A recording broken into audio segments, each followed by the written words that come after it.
हज़रत अली अलैहिस्सलाम ने फरमाया, मेरी 5 बातें हमेशा याद रखना, कामयाब हो जाओगे।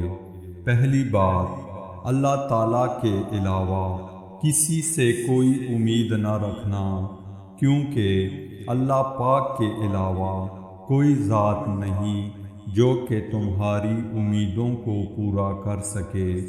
दूसरी बात, अपने गुनाहों के अलावा किसी चीज़ से न डरना कि कल को जब अपने अल्लाह ताला के सामने जाओगे तो अल्लाह को क्या मुंह दिखाओगे।